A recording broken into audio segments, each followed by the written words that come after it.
take a moment to thank our business sponsors of this year's event for making our peer leadership scholarship possible.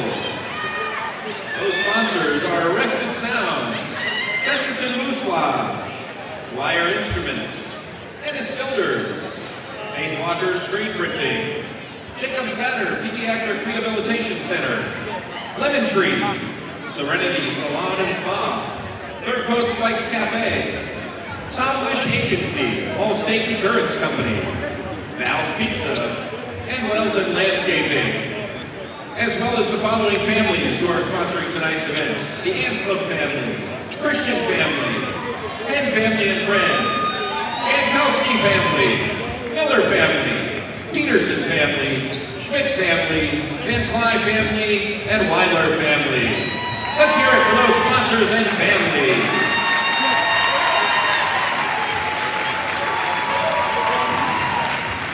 Singing a special national anthem this evening for our Alley-Oop for Awareness game, our students Susie Fink, Luke Hansen, Kalani Johnson, Matthew Kyleman, Skylar Larson, Nate McBride, Jenna Stowers, and friends.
Tip-off, playing first in tonight's game. Freshman Carter Marks.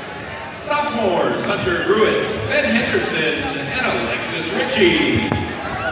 Juniors Susie Fink, Jenna Stowers, and Brandon Wade. And seniors Nate McBride, Matthew Kyleman, Gavin Weiler, and Luke Hansen.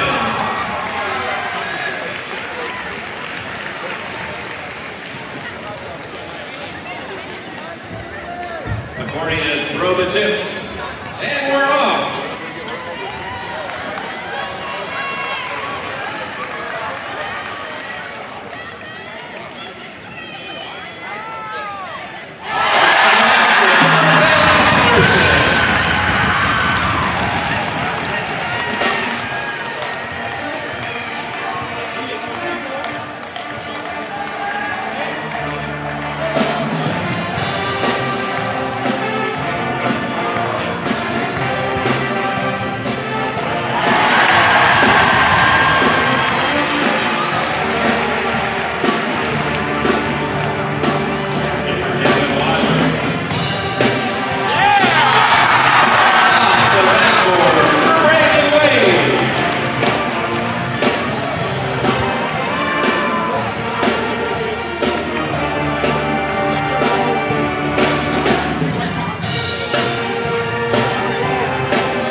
Chesterton back for another shot. And he hits it. Nice shot, man.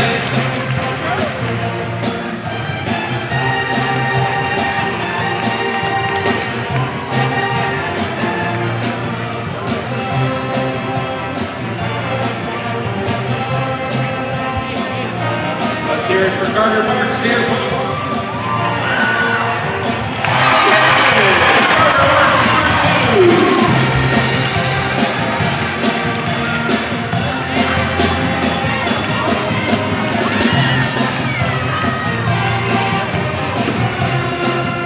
Susie Fink back down the court. Low close. It's it for Susie Fink. Watch out, folks. Here comes Dave McBride. That's good. For McBride.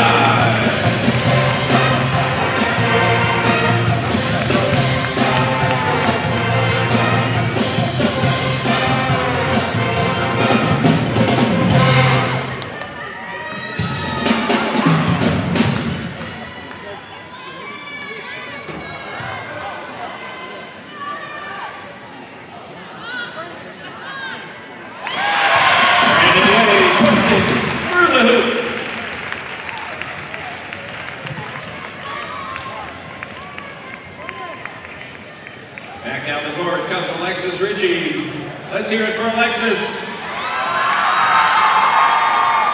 And she's right in the basket. Great shot, Alexis.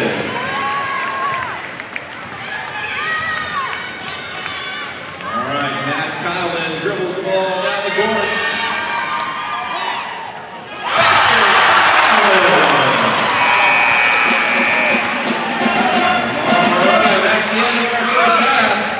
Time to sub in some new super athletes. I think in the second half of our game, freshmen Victoria Van Klein, sophomores Kalani Johnson and Hope City, and seniors Nick Christian, Braden Head, Skylar Larson, Richard Reagan, Adrian Fitzgerald, and Peyton Martin Gibson.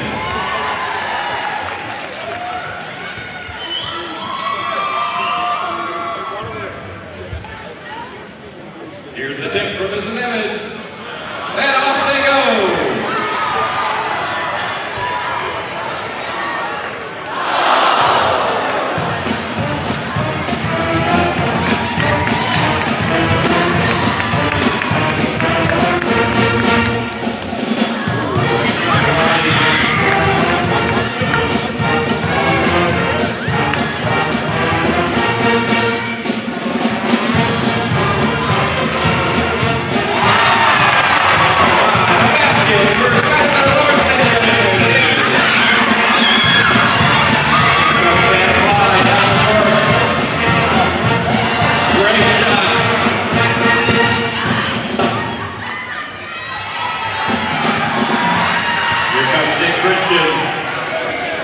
He's looking for the deep ball.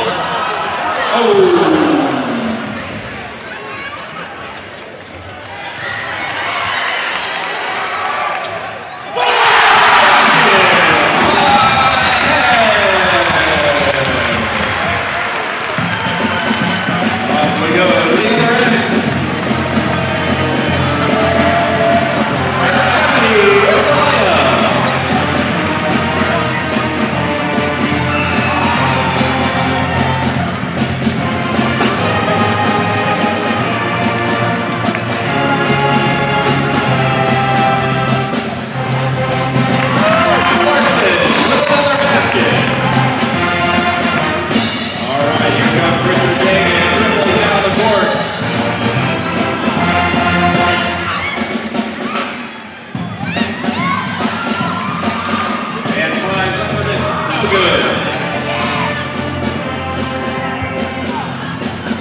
He brings it up the court.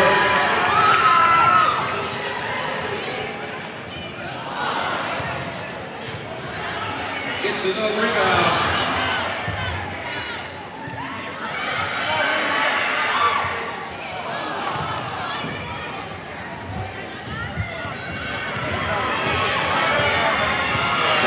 Brings it down the court. So you're looking for another deep ball. The three-pointer. Got it. Oh, yeah.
Tonight's broadcast is made possible by Strack & Van Til, your favorite Indiana-made grocery store. Crowell Insurance Company, the insurance superheroes. Ironworkers Local 395, proud to be union. Four Seasons Mechanical, quality and comfort is our guarantee. Boilermakers Local 374, earn while you learn. IBEW Local 697, proud to support high school sports. Bricklayers Local 4, the best hands in the business. Economy Electric Heating and Cooling, keeping you cool in the summer and cozy in the winter. The Right Group, the right way to buy and sell real estate. Mark Macknick, Chicagoland Tax Professionals. Blythe's Team Sports, where the athlete shops. And Hampton Inn, downtown Indianapolis. This is the Region Sports Network, the only game in town.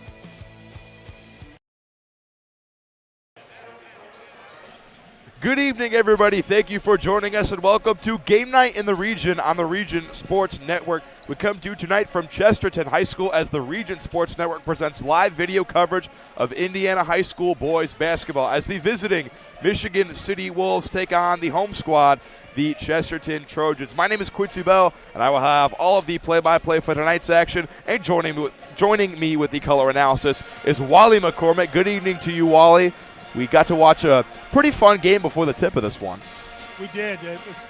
Each year, Chesterton does an annual fundraiser called Alley-Oop for Awareness, where the special education program puts on a basketball game, and they spend weeks training and getting ready for it. And they do it to raise some money for some scholarships for kids within the program, and it's a really cool event. And I know the kids at the school love it, and the kids playing in the game. It's a good thing. They had an absolute blast, and so did we watching them have a ton of fun out there. The two teams that will be playing tonight are the Michigan City Wolves and the Chesterton Trojans. Michigan City comes into tonight's matchup 10-7 on the year, 1-3 in DAC conference play. Chesterton 13-3 overall and 3-1 in DAC conference play. Michigan City, they've hung around with some of the top teams in the conference, but they've yet to get that statement win. They could do it tonight, though. Yeah, they had an opportunity last Friday night against Portage where it was a three-point game with about 2 minutes to go and didn't execute down at the end, and Portage ended up winning by about 9 or 10, but it was a three-point game right there. They've been in it. They've had some injuries that they've dealt with. They're a super athletic bunch. I think this is going to be a better game than people think it is. Chesterton, on the other hand, coming off a huge loss at Crown Point where they didn't play as well, I'm sure, as they would like to, and got beat pretty bad at Crown Point. Last Friday night, tonight's a bit non-traditional with the Thursday night DAC game, but part of that is the IHSAA has the girls sectional semifinals on Fridays and finals on Saturday, so all the boys games got moved up to Thursday this week. So got a big one out at Crown Point, and this is a big one here because Chesterton's still second in the league. Well, somebody's going to lose the Portage Crown Point game, and they'll be in second after tonight. We have you covered with two other DAC games tonight on the Region Sports Network. The two other games being broadcast tonight is that Portage Crown Point game as well as LaPorte at Valparaiso, which should be a fun one. We were talking about this before the tip. The DAC is very deep this year. All 8 teams have looked particularly impressive throughout points of the year. It feels like anyone can beat anyone on any given night. Yeah, and if you play the comparative score game and look at some of the games, they don't make any sense. Portage beats Michigan City by 10, right? Portage beats Maryville on a last-second shot. The game's about matchups. The game's about who's healthy. But it's a deep, tough conference this year. I think most people would tell you that Crown Point is kind of the cream of the crop, but 2 undefeated DAC teams playing tonight. We'll see how that goes. Should be a fun one over there in Crown Point. Over here in Chesterton, the Trojans, they've been off to a very hot start. Like you said, their only losses to Crown Point. According to the Indiana Coaches Association poll, they have Crown Point at 4. They have Chesterton at 15 and Portage at 17. Michigan City, according to the Sagarin rankings, they're 34. So pretty much every single team, no matter where you look, is in the top 50 or so in the state. Yeah, and when you look at those polls, sometimes they don't make a lot of sense. For example, Crown Point's 4th, Silver Creek is 2nd, and Crown Point beats Silver Creek. So they look at a whole body of work. Somebody puts some information in a computer, but the IBCA poll is the one that I tend to look at the most because that's the one that's done by the coaches, and you'd like to think they'd have a pretty good idea. So someone is going to have to come out on top tonight between Chesterton and Michigan City. The last time these two teams met in 2025, 1 year ago at Michigan City, Chesterton won that one 52-49. Over the last 40 years, Chesterton leads the all-time series 29-15. Yeah, it'll be, both of these teams have good coaching staffs. They both have a lot of kids that can play, kind of contrasting styles. Michigan City wants to get up and down the floor and run. Chesterton's a little more methodical. Both big man-to-man teams. So Michigan City, we've seen them press a little bit and change some defenses, but they're both man-to-man teams at their core. Chesterton shoots a ton of threes, and we've been in this gym where we've seen them make 13 in a game, and last week against Crown Point, they made about 3. So it's when you live by that 3, there's the potential you have an off night and you die by it as well. The last time we were here was a couple weeks ago when Chesterton took on LaPorte, and they shot the lights out of the gym and got out to a big lead in that one. LaPorte crawled back but couldn't eventually get the win. The advantage that Michigan City has tonight is they have some big fellas on their team. Colston Dobry stands at 6'9". He'll be the tallest player on the court whenever he's out there. And they pretty much everyone across Michigan City's lineup 6'6", 6'5", 6'4". They are a big, lanky team. Yeah, they are, and they generally don't play their two bigs together. They kind of play for each other. Dobry last week against Portage scored 13 and had 10 rebounds. He was awesome last week. He's a kid that I think we're going to see him 2 years from now in college, and he's going to be about 40 pounds heavier and a lot stronger. I think his future's ahead of him.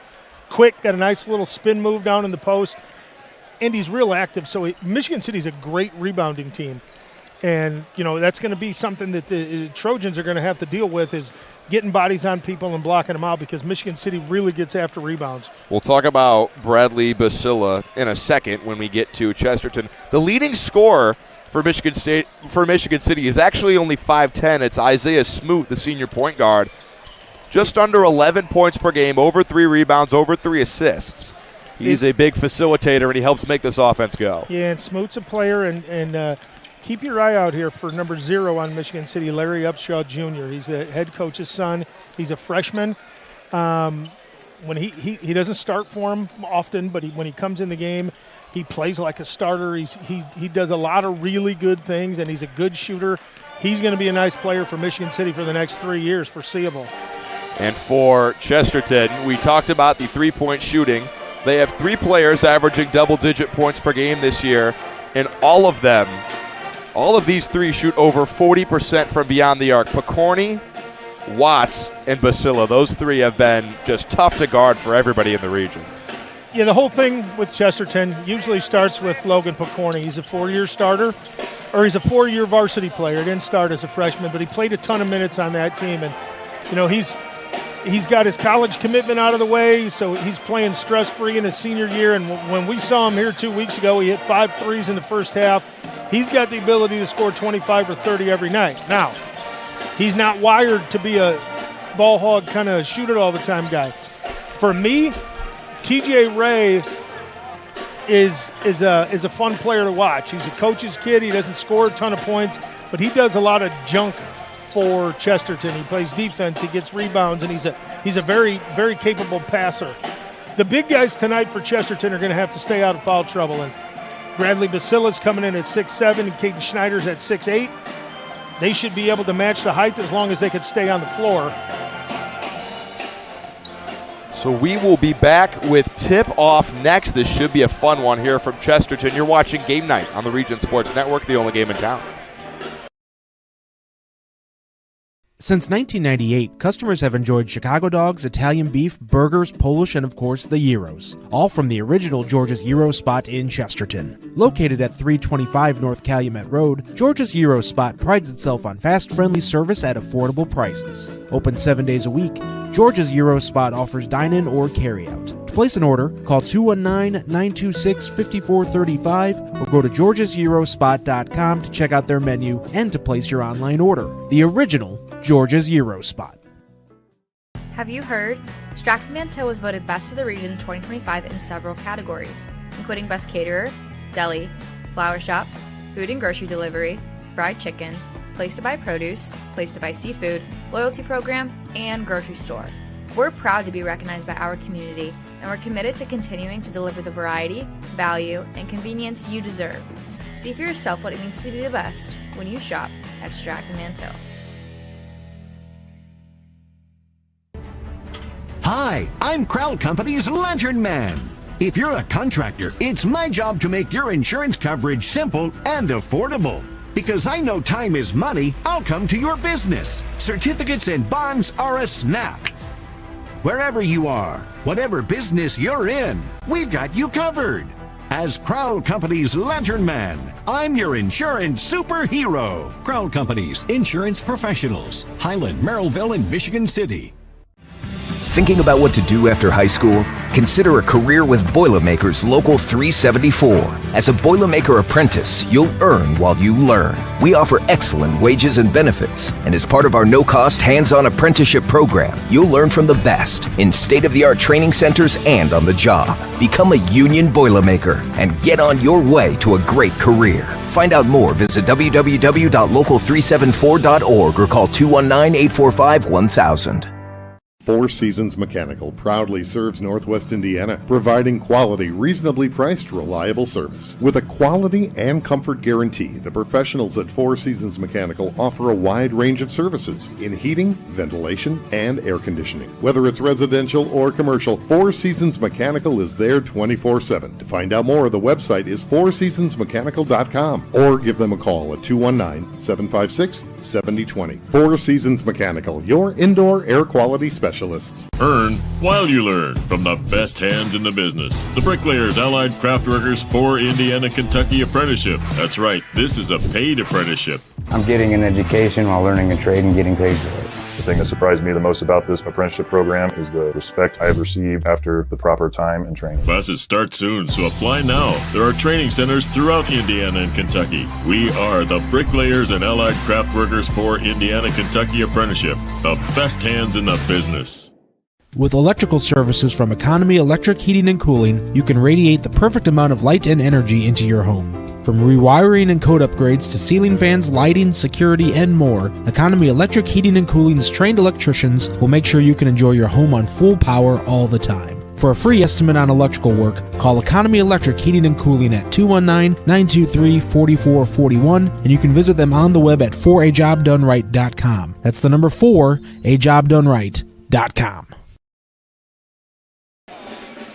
Welcome back to Game Night on the Region Sports Network. Michigan City and Chesterton just moments away from tip-off. As a note to our Chesterton viewers, Georgia's original Euro Spot is presenting RSN Game Night coverage of tonight's Chesterton game right here on the Region Sports Network. You're watching Chesterton Trojan basketball on the Region Sports Network, presented locally by Georgia's original Euro Spot in Chesterton. Dine-in, pick-up, or drive-through. Call 219-926-5435, the original Georgia's Euro Spot. We'll give you a little bit of a Strachan Van Til hometown scoreboard update, since this game is a little bit later tipping off than the other two games being broadcast tonight on Region Sports Network. We will update you those right now. In quarter number 2 with 3 minutes to go, Crown Point leads Portage 26-16. So the preseason favorite in the DAC up 10 and looking to stay in first place. Now, little tidbit about Georgia's. They're awesome to Chesterton High School. Great sponsor for every sport. Don't sleep on the pork tenderloin sandwich. Sounds a bit unconventional. Two thumbs up. I've never been. I do want to go, though. It's massive. Because you should. It's right down the street. I've done the read multiple times. I've never been. I do really want to go at some point. Other game being broadcast tonight is LaPorte at Valparaiso. Those two are tied at 22 with 6 minutes to go in the first half. That's been your Strachan Van Til hometown scoreboard update. Strachan Van Til, your favorite Indiana-made grocery store. And last but certainly not least, even though we are in a climate-controlled indoor environment, we will give you your Economy Electric Heating and Cooling game night forecast. It is still pretty chilly outside here in Chesterton, Indiana. 25 degrees. It feels like 13. Winds are coming from the south at 13 miles an hour. And in the AM hours tonight, there is an 85% chance of snow. Well, it's a balmy 70 in this gym right now, so hopefully we get out of here before the snow comes. That's been your Economy Electric Heating and Cooling Friday night forecast. Economy Electric Heating and Cooling, keeping you cool in the summer and cozy in the winter. The lineups are going to be introduced here in a moment, and I think we'll send this one down to the court.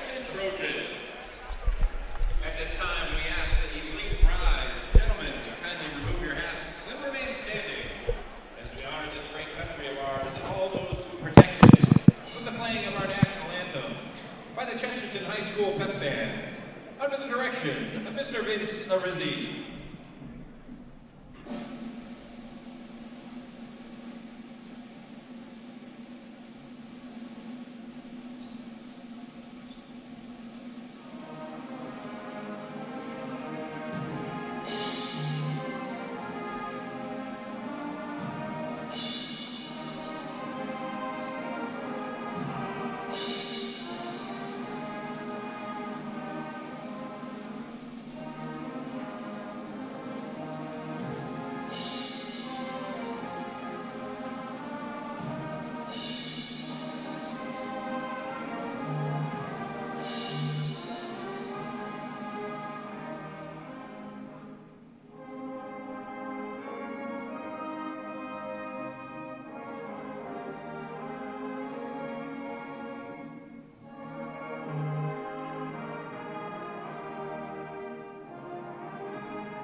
Thank you. And now let's meet the starting lineups for tonight's varsity game. I'm just going to keep it on. First for our visitors, the Michigan City High School Bulls. A 5'11" senior, number 1, Isaiah Smoot. A 6'4" senior, number 3, Terrence McRae. A 6'2" senior, number 4, Brian Jackson. A 6'3" senior, Gerard Upshaw. And a 6'8" senior, number 13, Colson Nobre. The head coach of the Wolves is Mr. Larry Upshaw, senior.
6'8" senior, number 45, Caden Schneider.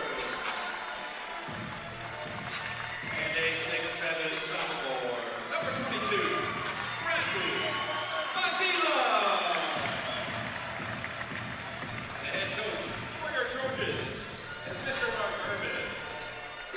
Our officials for tonight's varsity game. Just about ready here for tip from Chesterton High School. Wally, what's one key to the game for both of these teams to win? Well, I think for Chesterton, it's three-point shooting. They shoot a ton of threes. I think for Michigan City, it's running guys off the three-point arc, making them drive to the basket.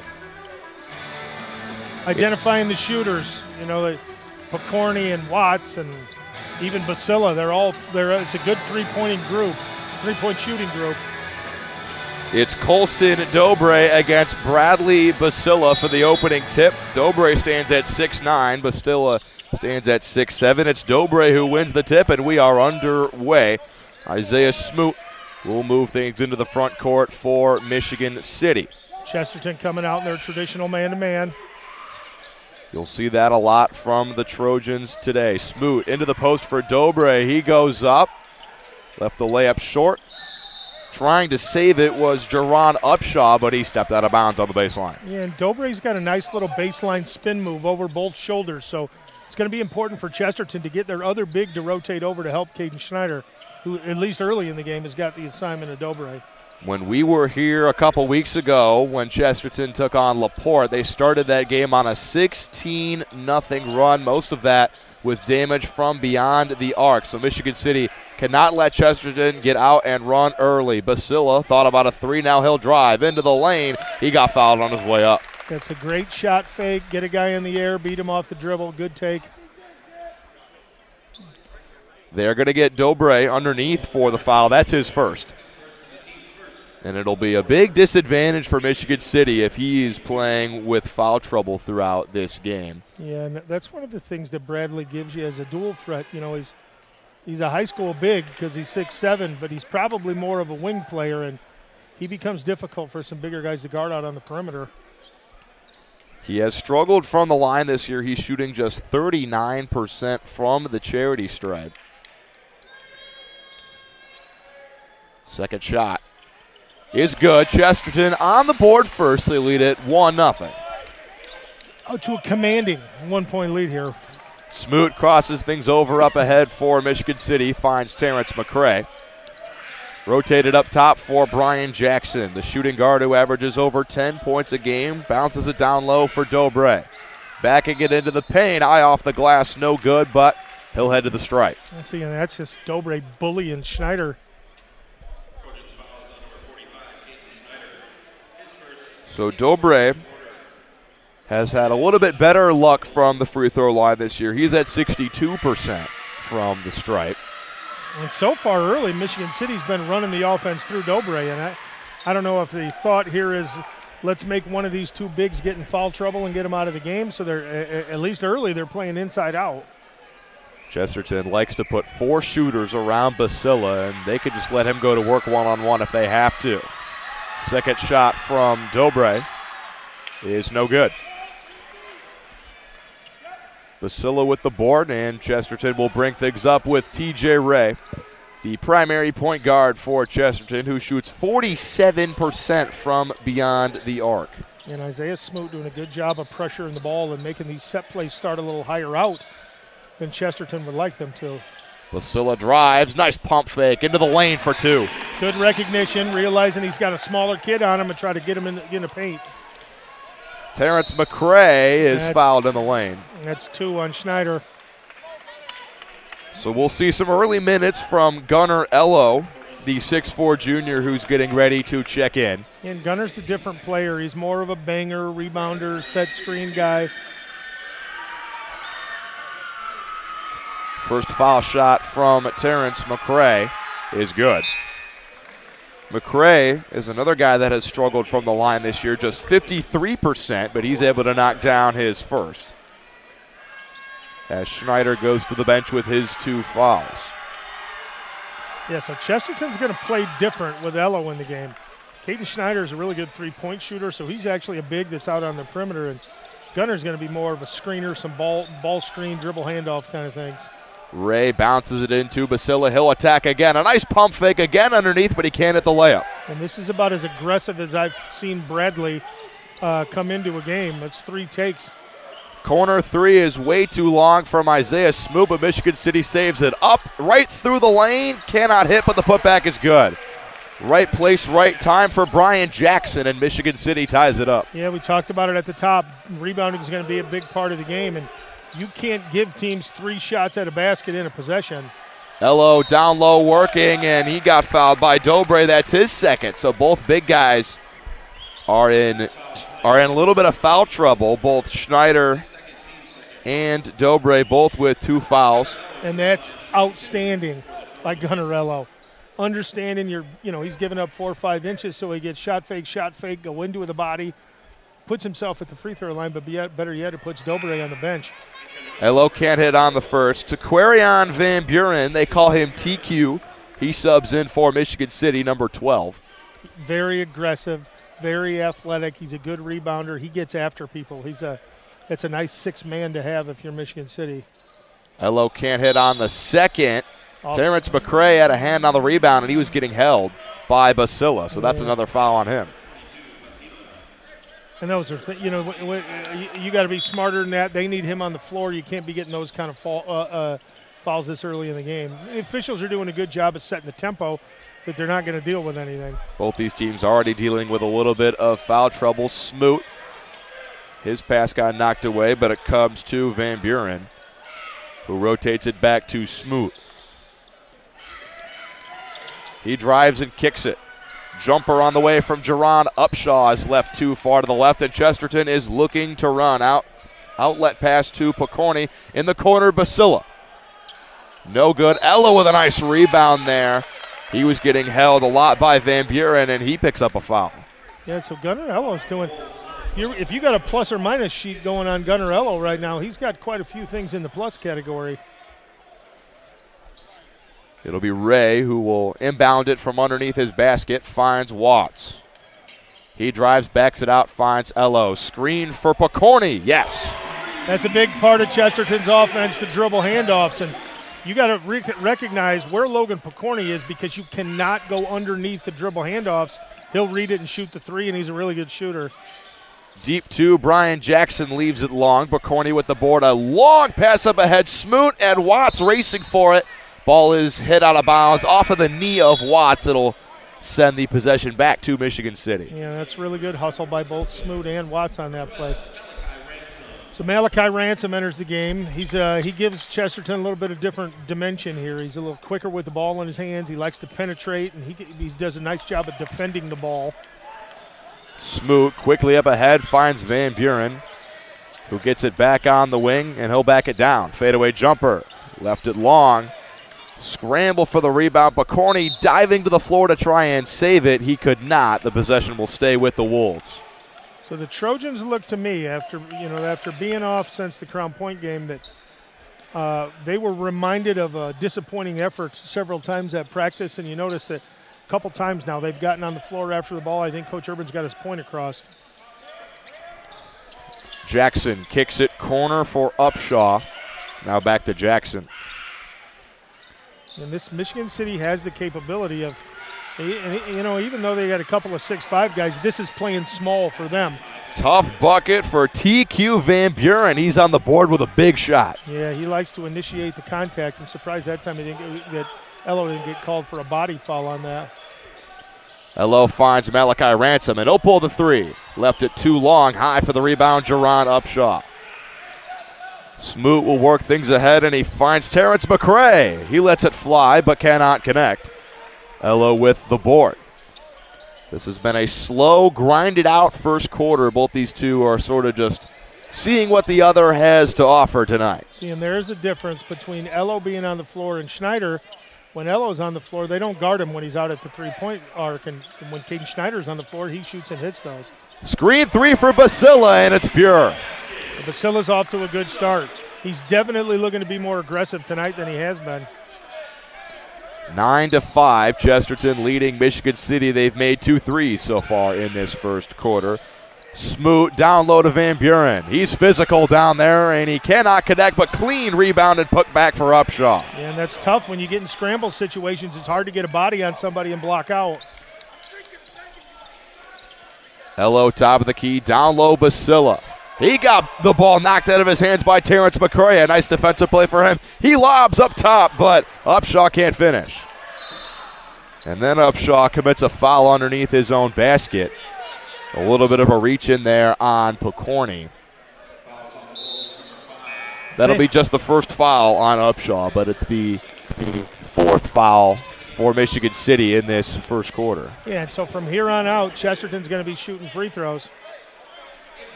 Nick Stewart, the 5'9 senior shooting guard, checks in for Michigan City, as well as Cooper Hewig for Chesterton, number 24, one of their better three-point shooters off the bench. Hello was looking for Basila, but nobody home, and that pass out of bounds. Hello's put together. He's doing a nice job right now. Looks like a young Darren Warner. For those of you that know who Darren Warner is, maybe I'm showing my age. Full timeout called by Chesterton's Mark Urban. We'll step aside for just a moment. 9-7 the lead for Chesterton. You're watching Game Night on the Region Sports Network, the only game in town. Since 1998, customers have enjoyed Chicago dogs, Italian beef, burgers, Polish, and of course the gyros, all from the original George's Gyro Spot in Chesterton. Located at 325 North Calumet Road, George's Gyro Spot prides itself on fast, friendly service at affordable prices. Open 7 days a week, George's Gyro Spot offers dine-in or carry-out. To place an order, call 219-926-5435 or go to georgesgyrospot.com to check out their menu and to place your online order. The original George's Gyro Spot. 30-second timeout called by Chesterton head coach Mark Urban. His team commands a 2-point lead at the moment over the Michigan City Wolves, and right off of the timeout, Cooper Hewig, who's new into the game, called for a little bit of a hold there on Nick Stewart. Yeah, Coop's a long sophomore. He's a really good shooter, and you know, when you get minutes as a sophomore, you're just trying to do things to keep on the floor, so sometimes your over-aggressiveness picks you up a reach-in foul 86 feet away from the rim. Smoot with it, right wing, the point guard looking for a pass, guarded by Jalen Watts. He finds Nick Stewart, who is looking to drive. Baseline, he spins. Now he'll back it out. Smoot thought about the three, now he'll pull the jumper. Left it a little too long, and way up there for the rebound is Bradley Basila. Yeah, Basila looks good tonight. He has it on the perimeter, finds Hewig on the handoff. Now back down low to the big fella. He's backing it in, he's double-teamed, and Upshaw with the reach-in foul there. That is his second of the game. Yeah, Basila's causing problems, and if you switch the dribble handoffs, especially when it's a big and a little, you then get in a situation where you got a big being guarded in the post by a little, and Basila knew he had a height advantage and took advantage of it. Deep breath at the line for Basila. First shot on the way, and good. 10-7 the lead for Chesterton.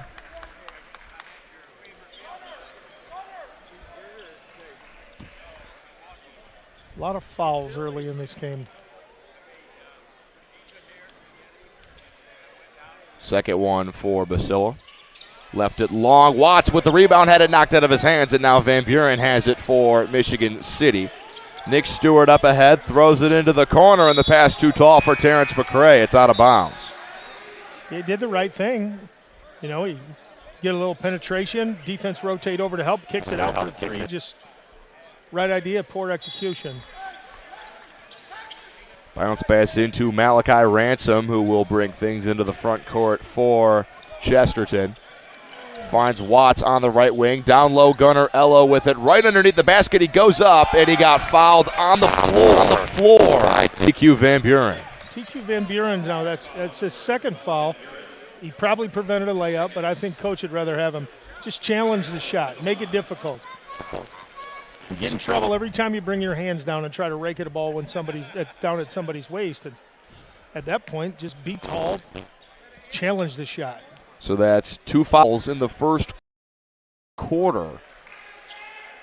And so he only has 1 more to give before he's out of the game. Yeah, and 20 seconds to go right now. I think you got to go to Basila if you can. He's got a height he's got a height advantage on whoever's guarding him right now. See if we can pick up another foul. So it's Deshaun King, the 6'8 senior who subs in for Michigan City, but he has only played in a couple games this year. He averages under a point in those appearances, so not a lot of playing time for him. He's getting thrown into the fire in this road DAC game. 10 seconds for the Trojans. Ray spinning around, step back jumper. Rattles out. Watts with the board. Puts it back up. No good. Rebound tapped around. Stewart up ahead. And no time for McCray to get off a shot before the buzzer. An exciting first quarter. Chesterton leads it 13-11. This is sure to be a fun one tonight on the Region Sports Network. Stick around for more Game Night. You're watching the only game in town.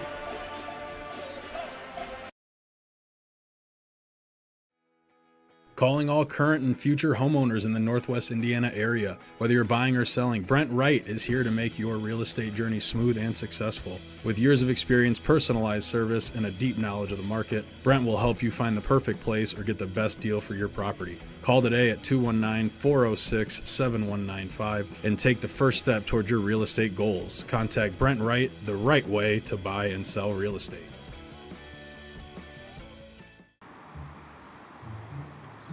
At Blyce, we're used to having the athlete shop at our store. Down, sit, put. But sometimes they get carried away.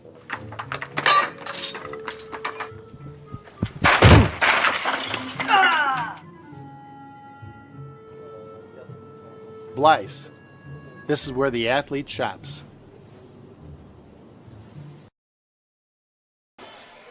Second quarter set to start here from Chesterton High School. The home squad, the Trojans, lead the visitors, the Michigan City Wolves, 13-11 alongside Wally McCord. My name is Quincy Bell. Wally, we saw 11 fouls called in that first quarter. Multiple guys on both sides are playing already in foul trouble with this one. Yeah, it could be an interesting second half and I think this quarter, hopefully they settle in and they should be used to the officiating at this point right now, so we can't use that as an excuse. 7 points for Bradley Basila. Part of the reason for that is that Michigan City's big fella, Colston Dobre, 6'9", but he's sitting on the bench with 3 fouls after that first quarter.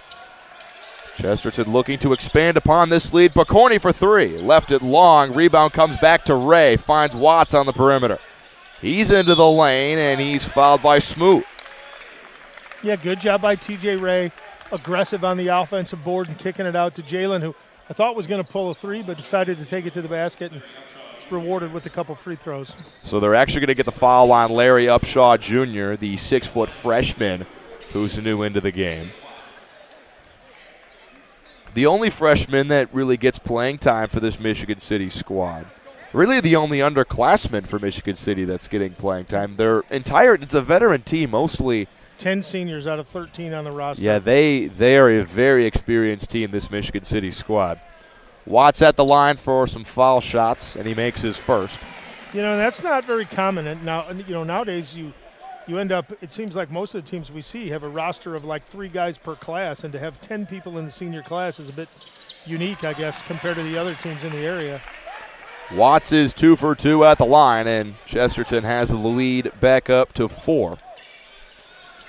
Smoot, the point guard, will walk things up. Handoff for Nick Stewart, who finds Upshaw. Chesterton doing a good job of communicating on the perimeter. Smoot had it knocked out of his hands, but he gets it back. Nick Stewart back to Upshaw in the corner. Chesterton is getting out there on the perimeter with this man-to-man defense, and Michigan City has yet to find a lane or a clean pass for a shot. Myshawn Dawson goes up, and that one rims out. Yeah, I thought Bradley might have touched that ball up on the cylinder, but apparently he didn't. Watts is fouled over there on that far side. It's either Upshaw or Dawson who got a hold of him. I think it's Upshaw. Or no, Dawson. Dawson is the only sophomore on this Michigan City squad. That's his first. Pokorny drives right to the basket, an easy layup. You know, when Logan does a good job, you know, at times of when people are trying to, you know, push him off the three-point line, he does have the ability to drive and finish at the rim. Smoot tried to bounce it down low for Dawson, but the pass too long, and Chesterton with it back off the turnover.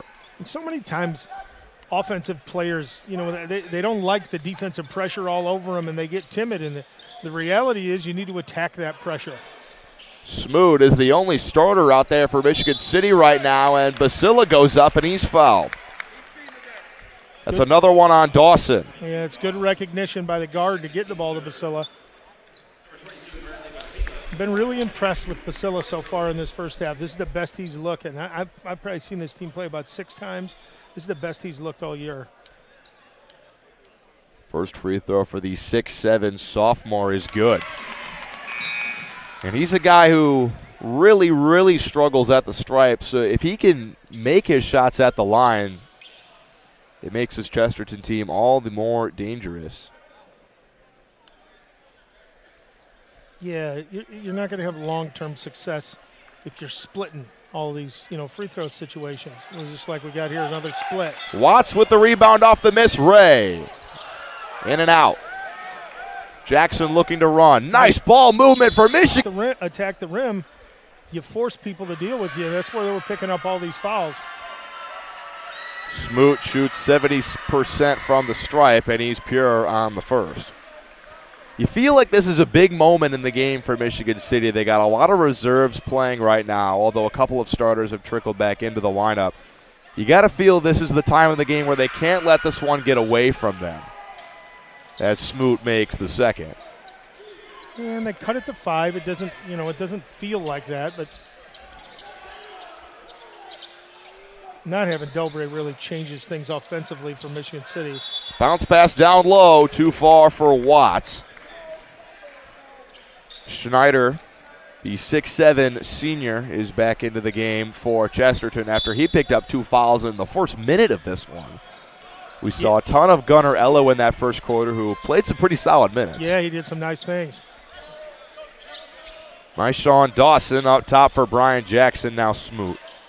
3 is up on the way from Upshawn. He leaves it short. Pokorny collects the board, and he'll walk things up for Chesterton. Watts thought about the perimeter 3, and they are going to get Basila, I believe, for a foul down low. Well, they got 3 seconds in the lane. Or violation down low. You don't see that every day anymore. So a couple of turnovers for both squads in this one. Yeah, and it's one of those things where he's got good post position, he's in deep, and he wants the ball, and the ball just doesn't get there early enough in the possession. Smoot gets a screen, trying to find space on the perimeter. He'll try the 3, and he is good. Isaiah Smoot, 32% from beyond the arc, nothing but net, and Michigan City back in this one, down 2. Really good recognition from Smoot. Ray is double teamed in the corner, and he is tied up with Terrence McCray. The possession arrow will give things back to Michigan City. Yep, they picked up the dribble in the worst spot on the court to pick up the dribble in this corner right across the half-court line. And that's a nice double there for Michigan City. And if you're Chesterton, you got to identify if all of a sudden you're not being guarded because a guy's in a trap. You got to make yourself available. Smoot threw it away. A little bit of a miscommunication between him and Brian Jackson. Smoot thought he was going to take the 3. Jackson was looking for the cut. And, you know, sometimes when you throw that pass with one hand, the only problem with that is if you decide to pull it back, you can't. These two are locked in a defensive battle right now. Gunnar Ello back into the game. Ball cycled over to Ray in the corner. Finds Pokorny up top. Michigan City does a really nice job of helping against dribble penetration. Ello had it taken away. All alone on the break. Terrence McCray thought about the dunk, but he'll settle for the layup and a tie game at 18. Yeah, I thought we were going to get one, and I thought we were going to get a miss. So it's a big possession. It's now a tied game. So we were talking about Michigan City. Can they stay in it? And right now, they not only have they stayed in it, they've going on a little 5-0 run. I think it's a 7-0 run. It was 18-11, I believe, at one point. And at this pace, we're going to be here till about midnight, and the JV guys are going to have to play because these fouls are adding up at a crazy pace. Smoot is called for the foul. That is just his first. He's a guy that Michigan City cannot afford to have in foul trouble. We have another foul called. Who is this one on? I think they're going to get Dawson. Number 22, he is called for the hold.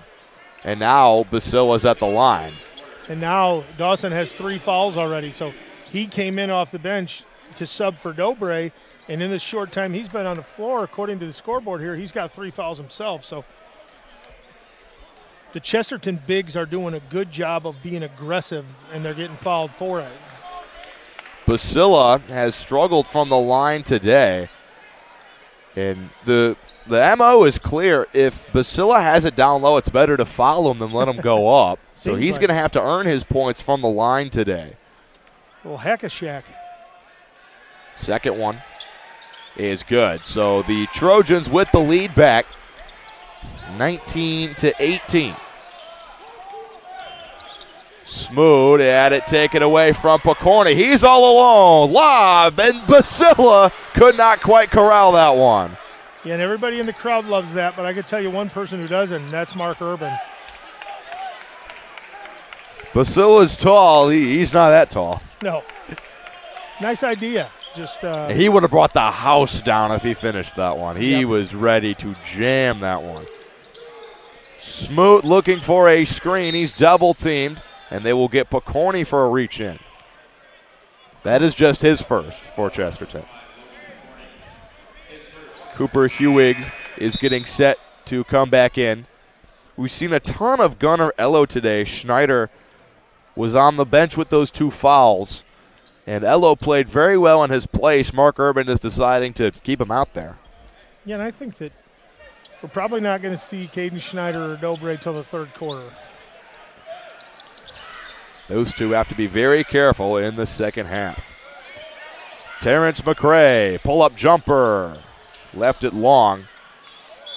And the possession will head back to Chesterton with 3:34 to go in the first half. Michigan City's athleticism is kind of giving Chesterton some fits here defensively. And I love Smoot. I mean, he gets after it. He's playing the whole 94 feet. He has given T.J. Ray a ton of problems today. The point guard has yet to score for Chesterton. Ello will attack in the lane. Now he kicks it. Hewig, corner 3. In and out. Basilla right there for the board. He can't finish. Ransom saves it newly off the bench for Chesterton. Ello finds Malachi Ransom. Terrence McCray all over him, but Ransom drives and kicks it. Basilla 3, yes. That's his second. You know, if you're guarding him with the big, that creates issues. 3 is up and no good. Smoot has the rebound. He'll pull way long. And Basilla with the board. Ransom will charge ahead, and he lost it. All alone, Terrence McCray. He'll lay it in. This is a back and forth game that has been tough to get momentum for both sides. And another timeout, another 30-second timeout called on the floor. We'll keep it here. But with 2:36 to go, both these teams have really struggled to get any momentum going. Yeah, they score 1 or 2 baskets and they go on a little lull. And I just, in general, the game's kind of sloppy. And part of it is because of the style of play. Both teams are really aggressive in their man-to-man. And the other part is we're seeing some different guys on the floor because there's a lot of people in foul trouble already in the game. We mentioned Colston Dobre, the 6'9 senior for Michigan City, has 3 fouls. Taquarion Van Buren, their secondary big fella, had a few tough buckets early in this one. He's sitting on the bench with 2 fouls. So we've seen a lot of Deshaun King and Mayshawn Dawson for Michigan City, and those are 2 guys who do not get very much playing time for this Wolves roster. And the fact that they're able to stay in this game with some reserves, it shows you how deep of a team Michigan City has. Yeah, and, we haven't seen for Michigan City is Arion Lemons, who's a 6'5 junior that He didn't. I don't know if he's hurt. I'm not sure what's going on, but he's a Lemons, and Michigan City Rogers fans remember what the Lemons family's like, and they're extremely athletic. They just called Gunnar Ello for another off-ball foul, and that is his second. Yeah, and the hits just keep on coming for the big guys on the floor tonight. This game might be decided by who can keep their big guys in the game longer. Stewart lost it. Upshaw tried to go for the save. He stepped out of bounds. So the Trojans with the ball back. Both these teams have been playing some tremendous defense in this one, and a couple of miscommunication errors from both squads have led to a fair amount of turnovers early in this one. Basila attacks, goes up, and cannot connect. Terrence McCray got way up there for the rebound. It's a good take, good drive, just didn't finish. Nick Stewart for three. He cannot connect. That ball hit the post of the basket, so it's out of bounds, and Chesterton will take it back. Yeah, and I don't love the one-pass NBA three, but, if that's how they play, the coach doesn't seem to have a problem with it. Long threes are a bad idea if you don't make them, right? If you do make them, everybody's all right with it. Nick Stewart providing some press in the backcourt. He stands at just 5'9", but he's the energizer off the bench. Right to the rack, Ransom. He's fouled. And Malachi, when he makes a decision to put his head down and go to the rim, he's pretty elusive. McCray is called for the foul. That's just his first. So Ransom at the line. He shoots 70% from the stripe. I believe they got that one on the shot and not on the floor. So he will have two, and he makes the first. Tommy coming in. Tommy Cosbade, the sophomore small forward. Yeah, and I think at this point right now, Coach Urban's saying, all right, we got a minute 44 to go in the half. Let's get Caden Schneider on the bench to make sure he doesn't get another cheap one before the half ends. 1:40 to go in the first half. The Trojans lead it by 4. Nick Stewart crosses over, finds McCray in the corner. Now up top, Stewart will pull the three. Rims in and out, Smoot right there for the board. He can't connect. Offensive rebounds and second chance points. Chesterton Watts into the lane. He's fouled on his way up. At this point, we literally can't go a trip without a foul. These two, it's probably going to come down to who can get their points at the line. Watts is a guy that can do that, 82% from the stripe on the 2025-26 campaign. And Jalen's got the ability to go on runs and score some points. He just kind of like all these guys. There's nobody on Chesterton's team that really tries to force their offense, although Basila early in the game today was really aggressive. Van Buren is back into the game for Michigan City. Yeah, and he's going to be a load to defend because his strength and athleticism is an offensive move here for Coach Upshaw. Chesterton with the lead back up to 6. Michigan City, it looks like they're going to need to win these last couple of seconds and try to cut into this deficit before halftime. McCray wasn't quite ready for the pass, but he recollects it and pulls the three. Leaves it short. Good board by Jalen. He did a nice job of boxing out. Under a minute to go. Watts right to the rack, but he cannot finish. Ello there for the putback. There's your plus or minus guy. Great transition by City. They just can't finish. Jackson had an easy one that he left short. See, and that's a really smart move by Tommy. Cospe just getting his hands up vertical, make him shoot over you, alter the shot, don't take the foul, and he gets a rebound, and we almost turn it over, throwing it backwards. So Chesterton is content to take their time with this possession, it would seem. Yeah, so Chesterton's trying to get Michigan City to switch that high ball screen. So now you got the point guard on the big kid. City's able to readjust. Ransom with it, guarded by Larry Upshaw Jr., the freshman. And Chesterton looks content to hold this for one. Ransom just moving around. Into the corner, Watts thought about the three. Now he throws it up top. Hewig, a deep three on the way. Got it. Cooper Hewig from way downtown. One last chance for Michigan City. Stewart at the horn. He cannot hit. I don't think it would have counted anyway.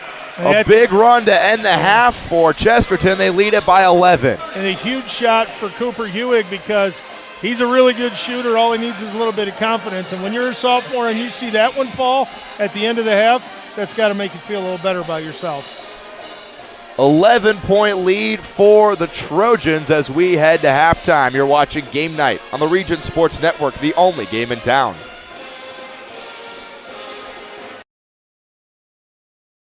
IBEW Local 697 isn't just wiring buildings. We're woven into the very fabric of Northwest Indiana. We're your neighbors. Our kids go to school with yours. We stand in the same bleachers cheering for the same high school teams. When you hire a union electrician, you're not just getting the highest quality work. You're supporting our community. IBEW Local 697, proudly powering our own. Calling all current and future homeowners in the Northwest Indiana area. Whether you're buying or selling, Brent Wright is here to make your real estate journey smooth and successful. With years of experience, personalized service, and a deep knowledge of the market, Brent will help you find the perfect place or get the best deal for your property. Call today at 219-406-7195 and take the first step toward your real estate goals. Contact Brent Wright, the right way to buy and sell real estate. When it comes to your money, you deserve more than just numbers on a page. You deserve someone who sees the full picture. Meet Mark Machnick, one of Northwest Indiana's most trusted accounting professionals. Whether you're running a business, planning for retirement, or just trying to make sense of tax season, Mark Machnick, located in Highland, makes it simple, personal, and believe it or not, painless. Contact Mark and his team today at 219-595-5290. Mark Machnick, CPA. At Blyce, we're used to having the athlete shop at our store. Down, sit, put. But sometimes they get carried away.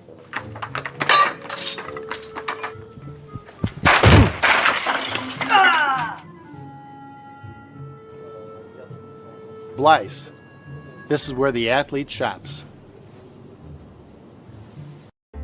Located in the heart of downtown Indianapolis, the newly renovated Hampton Inn is within walking distance to over 30 restaurants and attractions, including Lucas Oilfield and Gamebridge Fieldhouse. Hampton Inn has much to offer, including a hot breakfast, high-speed internet access in every room, as well as a fitness center. Why wait? Make your reservations today. Call 317-261-1200 or make them on the web at hamptonin3.hilton.com. Hampton Inn, Indianapolis, downtown.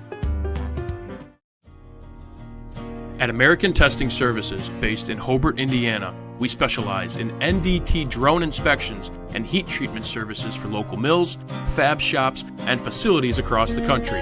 From Northwest Indiana to nationwide, we deliver precision, safety, and reliability. American Testing Services, America's trusted name in NDT.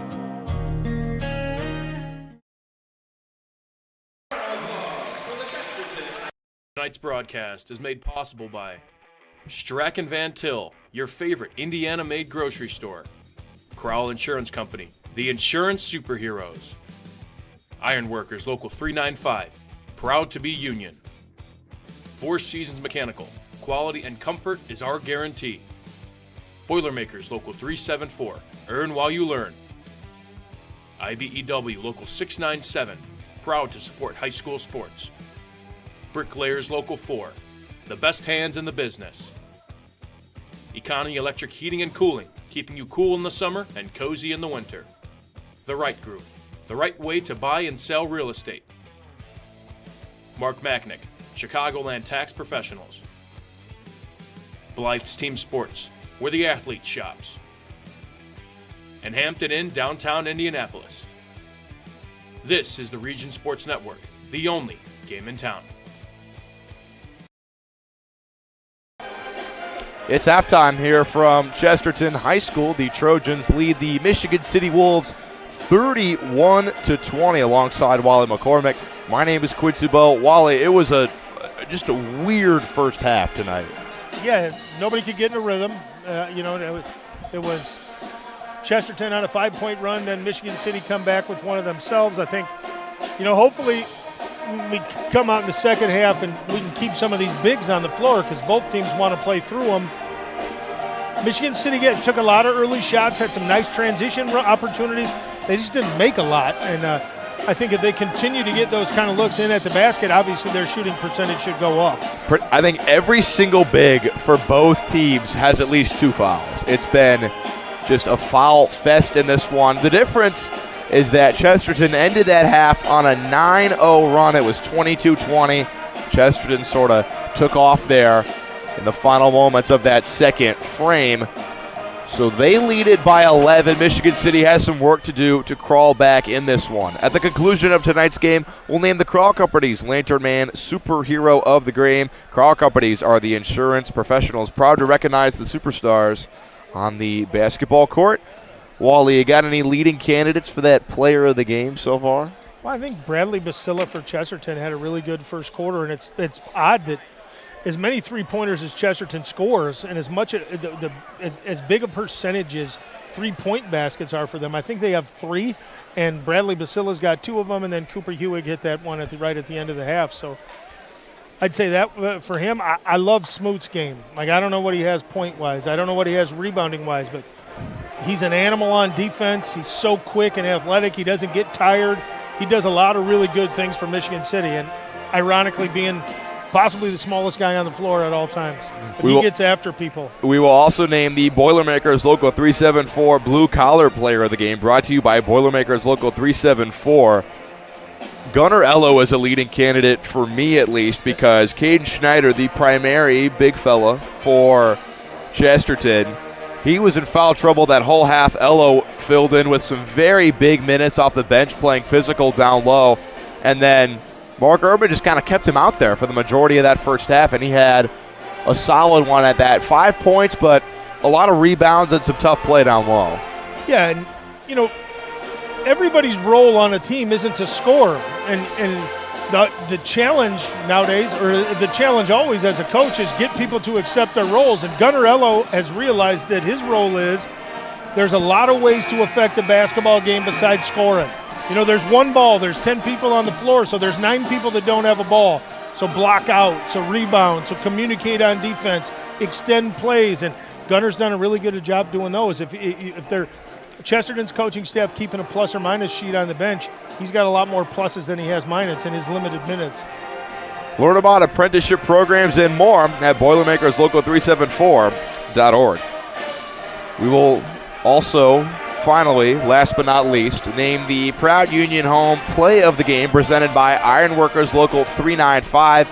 Not very many super exciting plays in that first half other than that Cooper Hewig deep 3 in the final possession for Chesterton. That would be the leading candidate so far. Yeah, we were close with Pokorny's lob to Basilla, but unfortunately it was incomplete pass. Ironworkers Local 395. To find out how you could become a Union Ironworker, visit ironworkers395.com. We will update you on the 2 other games being broadcast tonight on the Region Sports Network. It's another Strachan Van Til hometown scoreboard update. Things are all over in Crown Point. The Bulldogs lead the Portage Indians 75-53 with a minute to go in that one, so they will lock up sole possession of first place in the DAC. Over in Valparaiso with 2:34 to go, the Vikings lead the LaPorte Slicers by 8, 62-54. The Valpo-LaPorte game, comes down to LaPorte's not very big. They play basically 5 guards all the time. And the Wagner kid from Valparaiso, I saw him play a couple times this year, has the ability to have really big games when he stays on the floor and he's not in foul trouble. Crown Point is, they're the cream of the crop right now in the DAC. And Portage went into that game undefeated, off to a great start with a super, super young team. And the way that they play with 5 guards, run and trap all over the place. My guess is Dikembe Shaw and possibly Cooper Mulaski had big games tonight for Crown Point. So we'd like to welcome all of you who were watching that Crown Point Portage game. A big statement made by the Bulldogs tonight. A note to our Chesterton viewers, George's original Euro spot is presenting RSN game night coverage tonight of tonight's Chesterton game right here on the Region Sports Network. George's Euro spot. Check out the menu online at george'seurospot.com. Second half about to commence, and I'm interested to see what Michigan City does to open the half. I feel like you gotta, while you do have some guys playing in foul trouble, the time to get back in this one for Michigan City is now, so I'd imagine Dobre starts the second half for the Wolves with those 3 fouls. And if you're Dobre, you got to be smart right now. And if I'm Mark Urban, we're having a discussion in the Chesterton at halftime is Dobre's going to come back out on the floor right now. This first possession, whoever he is guarding, let's get people the heck out of the way and go at him one-on-one and see if we can get him out of the game. Coach is going to keep him sitting. Smart move, trying to buy some time, see if he can cut into this lead a little bit. So Van Buren will start the second half at the center position. Now they're switching him, so Dobre will be. Well, he thought he was coming on the court. Now they will stick with Van Buren. Yeah, and I think what happened is they already put it in the book, and so Van Buren is so strong and athletic, he plays bigger than he is. Chesterton with the arrow. They'll have the first possession of half number 2. Ray bounces it into Basila in the corner for Schneider. Now the 3 is up, and an offensive foul called by Chesterton. And Schneider again. So that's his third. Yeah, he can't catch a break right now. It was a moving screen. Yeah, he got him. The guy coming off the screen's got to be closer to him, and he tried to throw a hip out there.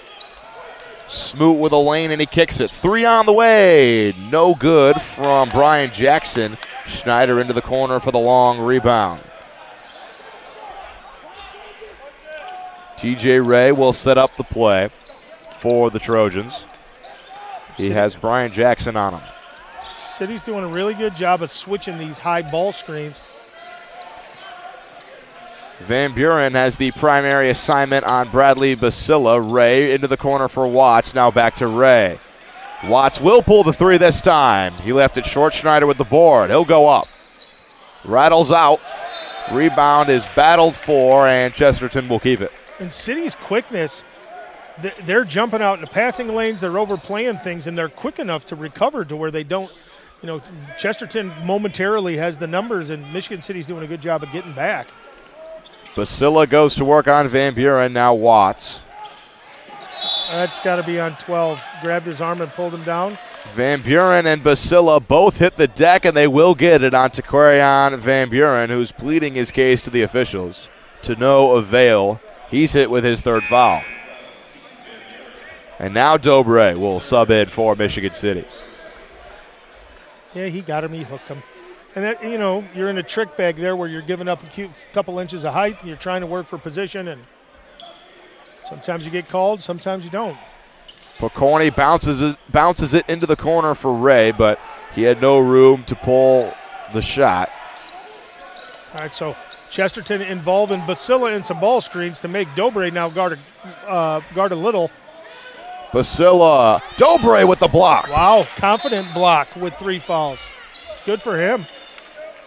A rejection from the 6'9". They have him listed as a power forward. That is a center down low. Colston Dobre with a big-time block right there. Pocorni bounces it up top for Schneider. No points yet in this second half for either side. Down low, Watts. Smoot, right place, right time. He tried to throw it way up court, but he just barely stepped out of bounds. Great hustle by If he got there in time, he had a streaking Jerron Upshaw behind everyone. I applaud the effort from Smoot there.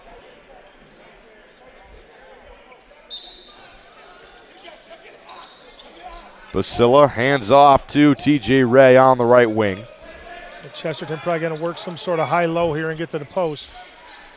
Basila. There it is. Dive down, pin and seal. Basila against Dobre. Nice defense from the big fella. Yeah, forces the miss on Basila. Good contest without fouling. That's what seniors are supposed to do. Jackson outside for Smoot. Down low, Jerron Upshaw gets the hook shot to bounce around and drop. A big basket for Michigan City. They cut it to 7. Got him. Basila down low against Dobre. Cutting, Schneider. Dobre again with the block. Coach Urban's, they're trying to go after him. They just can't get him to pick up a foul right now. Dobre, he changes the game as long as he is on the floor. Dobre just motioned to his bench and said, they're trying to test me, if I read his lips correctly. Pokorny off the screen, bounces it into Schneider right underneath, and another, that's time they got him. Yeah, but Dobre or McCray will be called for the foul. It's on McCray. They both went up against Caden Schneider. Yeah, good shot fake, get a guy in the air. And so Schneider at the line. He shoots better from the field. He's 27% from the charity stripe this year, but he hits his first.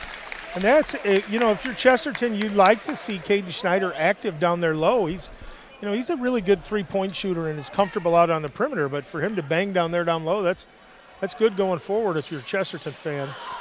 In and out, but Basila with the board. He turns around. Dobre forces the miss again. Dobre's fearless right now. Turnover, almost turned over in the backcourt. Smoot wasn't ready for the pass. Watts came racing in, but he couldn't collect it before it went out of bounds. Now, Dobre's playing with, 3 fouls, and I think already in this quarter he's got 3 blocks. So, and I believe another foul is called off the ball. It's Terrence McCray with the off-ball push, and that is his 3rd foul. Michigan City's got 5 guys on the floor right now. 2 fouls, 2 fouls, 2 fouls, 3 fouls. Everyone has to be careful for Michigan City today. They're providing a little bit of a press. Now they back off. It's just Smoot in the backcourt guarding TJ Ray, who works up ahead down to the baseline. Up top for Watts. He's working on the freshman Larry Upshaw Jr. Now it's up top for Schneider. Hand off to Pokorny. He's doubled, and he lost it. Smoot took it out of his hands, and he runs over the ref near the scores table. Another potential play of the game right there. It's a great trap block. And they called it off on Chesterton. Smoot is everywhere defensively today. I believe that's his 3rd steal. Yeah, you can't criticize his effort. He gets after it. Upshaw is all alone. He'll try the 3. Got it! Larry Upshaw Jr., the freshman with ice in his veins. So we got issues right now with Chesterton had people at the table trying to sub. Michigan City noticed that they could inbound the ball when Chesterton wasn't ready, and Upshaw made him pay with the 3. And Mark Urban is voicing his displeasure to the officials right now. Yeah, and it's one of those things where, the officials got to all make eye contact with each other to make sure everybody's ready to go. And Coach Urban felt like they were trying to get a substitution that they didn't get to get in. Ransom is fouled at midcourt by Brian Jackson. That is just his first. He might be the only guy in this game that was playing without a foul. In this quarter, Michigan City with 4 fouls, Chesterton with just 1. Well, and, sometimes you got to do things to earn them. And when you're taking jump shots, it's not a way to earn fouls. You got to attack the rim. And Pokorny has Upshaw on him. Now it's Ello in the post. Handoff to Ray. He attacks Dobre. And once again, the big fella, his presence down low is just forcing misses from Chesterton. Yeah. Michigan City can cut it to 1 possession. TJ Ray tried the tough finish, but Dobre's just too long. Smoot with it. He'll call out a play. Pokorny and Dobre in a wrestling match. And they're going to get it on Pokorny. Looking for position against Dobre, and he pushed him. And we've seen that a couple times tonight where you get a guard guarding the post. They're in bad position. They try to swim over and get to the front and get the foul. He did it. And Mark Urban is really upset because he thinks that they're letting Dobre get away with too much down there, and he'll go up. Couldn't quite get the and one to fall. He got fouled on his way up by Ello, but Dobre will head to the line. He loves to spin over his shoulder. The thing that I like about it, though, is in the games that I've seen him play, a lot of guys will, only turn over their left shoulder, only turn over the right. He goes both ways, and that's nice for him. So 3 fouls for Gunnar Ello and 3 fouls for Schneider. Plus, he's got a great little shimmy before the free throw. We talked about that last week. You're going to do that shimmy, you need to make your free throws, and good for him, he did. Well, he made his first. And there it is again. Oh, love it. Cannot connect on the second one, but another, I believe it's a lane violation on Ello. His foot was in the paint, so Dobre will get another chance. They call a foul on him? Do they normally? It was a lane. I think it was a lane violation. His foot was just a little too far there. The shimmy threw him off. Yeah, man. Maybe it did. Second one for Dobre. Can't hit again. Rebound is knocked out. It'll head back to Chesterton. Michigan City started this quarter down 11 points. They've cut the deficit to 4. Yeah, in a pretty fast-paced yet low-scoring quarter. A lot of shots attempted close to the basket. Dobre. Another stumbling over my words. Another rejection for Colston Dobre. He has 3 blocks in this third quarter. Yeah, I don't think he knows he's playing with 3 fouls. No, he changes the game. Ransom drives past Smoot, finds Watts. Straight down the lane. Now outside for Ray. So Chesterton's running this dribble drive right now, and if you're Michigan City, at this point we've got to try to keep him out of the middle of the floor. And Logan Picorni, the veteran, with a nice read.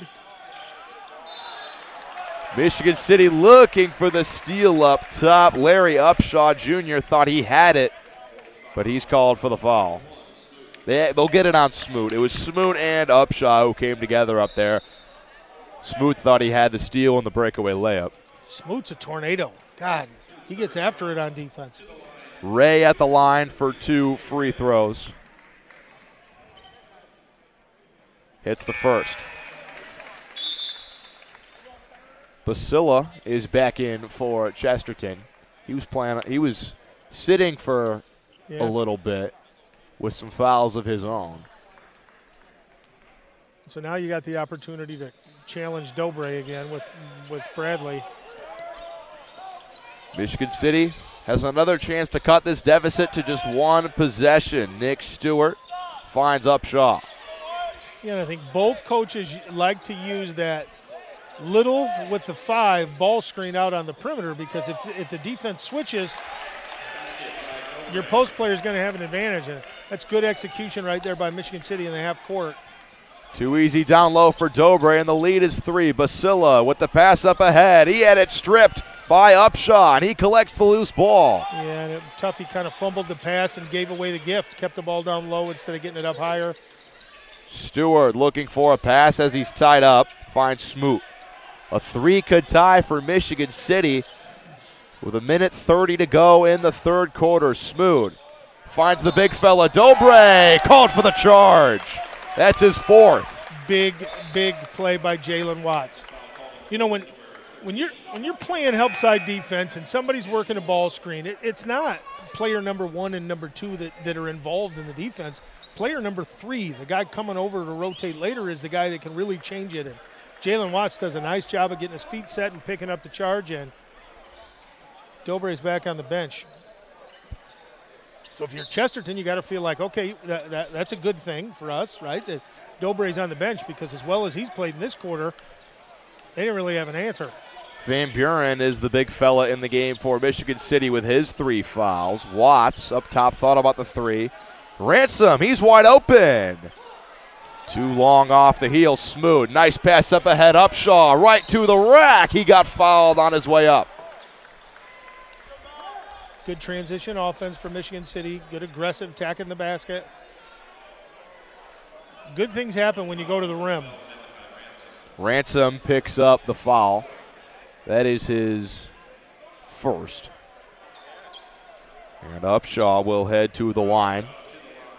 A 53% foul shooter on the year. This is one area where Michigan City has struggled this year. It's been the free throw shooting. Yeah, and right now, Coach Upshaw's probably sitting there pondering, should he get Smoot out for the rest of the quarter, and should he get Van Buren out for the rest of the quarter? We got a minute to go in the quarter, and both of those guys have 3.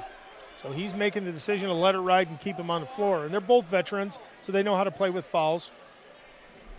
Hopefully. Smoot is the guy that you really can't have foul out for Michigan City because he's a veteran leader, the point guard. Really sets things up for the Wolves. And both offensively and defensively. More defensively, I'd say. Yeah. He's really pressuring the ball today. 2 big free throws from Jerron Upshaw. He makes them both. And this lead is cut to 1. So Coach Upshaw is playing the math right there. He gets Van Buren out. He's going to sit the rest of this quarter so he doesn't pick up his 4th. 1 minute to go. Ransom finds Basila up top. And now it's Picorni straight into the lane. Turnaround jumper. Can't hit the rim on that one. Deep pass up ahead behind the defense. Stewart. Basila got a piece of that one and it rims out. Up ahead, Picorni to the corner. Ransom the 3. Pure. Great recognition. Great recognition. Kick it out for the 3-point shooter and let him do his thing. Smoot thought about the 3. This is a bad matchup. Basila. Smoot knows it and he's backing out. Now he finds Brian Jackson. Back to Smoot. City looks like they're going to hold it for 1. Jackson is fouled by Hewig.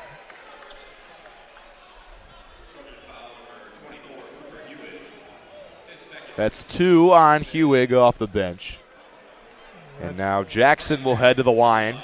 He has of the active players for Michigan City, he has the highest free throw shooting percentage at 76%. So he's the right guy to have at the line for these 2 big shots. Yeah, from a quickness standpoint, that's a difficult matchup for Cooper. And, sometimes you start to get beat off the dribble and you can't get your feet in front, so you reach out a flipper and he gets called for the reach. Second free throw from Jackson is good. The lead is cut to 2. Last possession of the third quarter. Chesterton will have it. Ransom, who just hit the big 3, will walk it up. He drives straight to the bucket. He left it short. One last shot for Michigan City. Stewart will attack on Basila. No good, but the putback just rims out. Both guys fighting for it. Nobody could get a last shot up.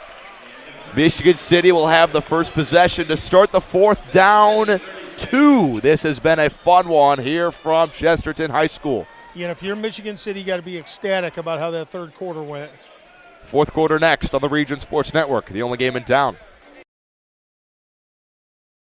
Since 1998, customers have enjoyed Chicago dogs, Italian beef, burgers, Polish, and of course the gyros, all from the original George's Gyro Spot in Chesterton. Located at 325 North Calumet Road, George's Gyro Spot prides itself on fast, friendly service at affordable prices. Open 7 days a week, George's Gyro Spot offers dine-in or carry-out. To place an order, call 219-926-5435 or go to georgesgyrospot.com to check out their menu and to place your online order. The original George's Gyro Spot. Some see a wrestling match. We see a 6-minute lesson in grit.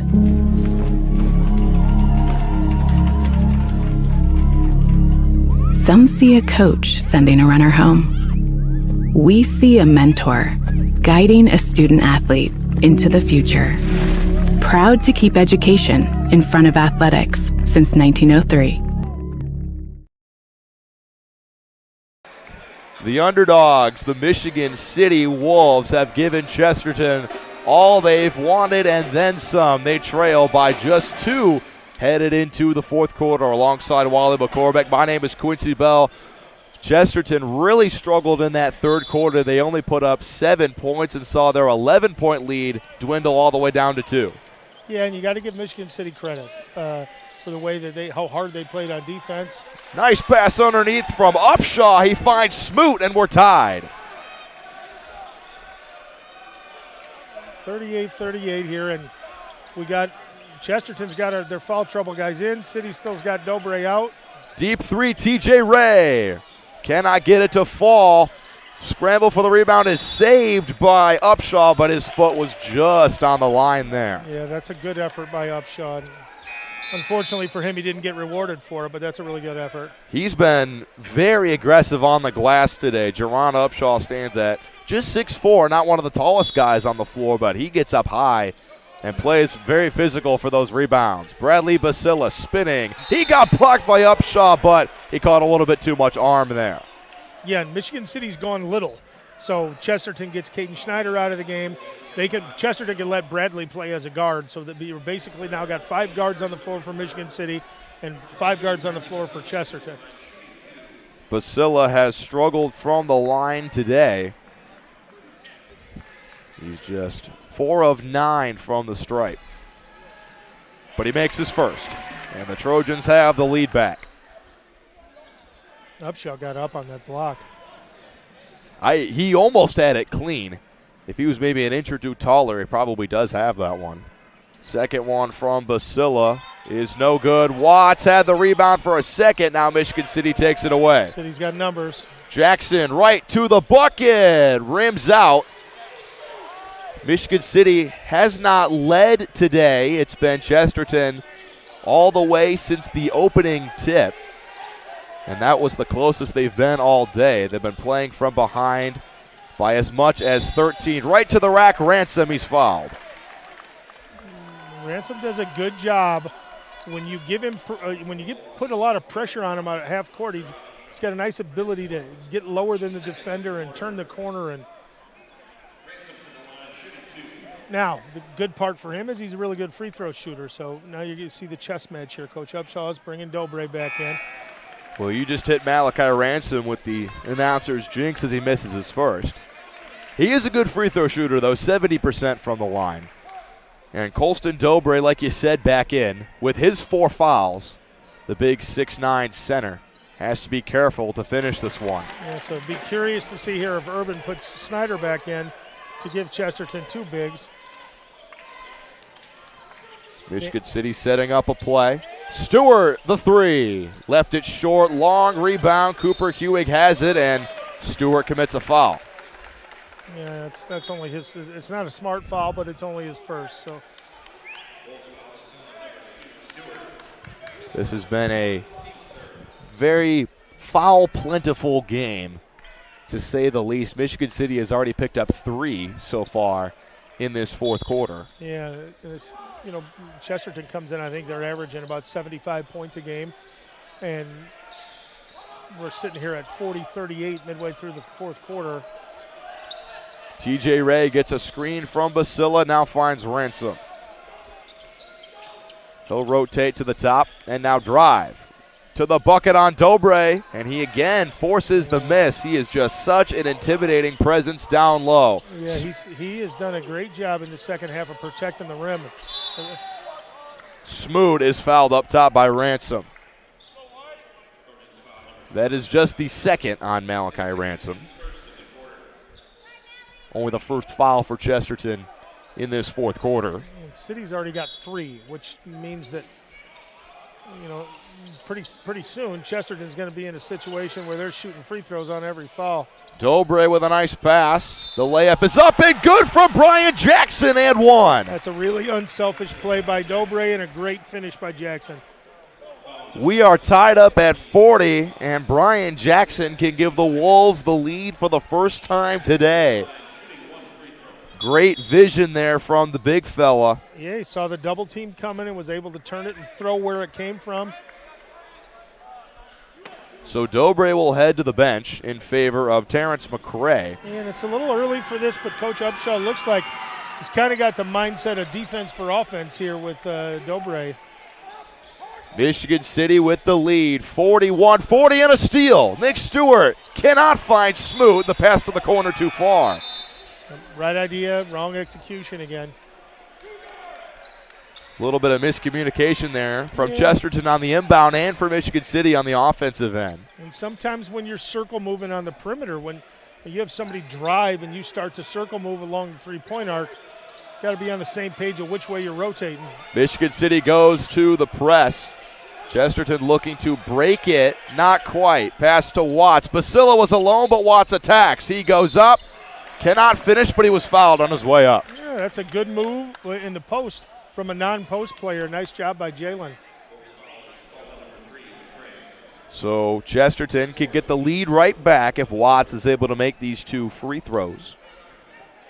82% from the line on the year, so he's the right guy for the job. Right, so we got Coach Upshaw bringing Dobre back in to go play this offensive possession. He's doing the best he can to try to protect him from getting that last foul.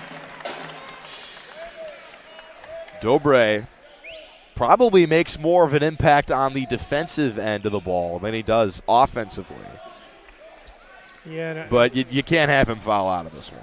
No, and don't be surprised now to see one of the post defenders for Chesterton get their feet in the ground and try to pick up a charge here on Dobre. Full timeout for Michigan City called by Larry Upshaw. We will head to a break. An absolute barn burner in this one between the Trojans and Wolves. We'll be back shortly on the Region Sports Network, the only game in town. Have you heard?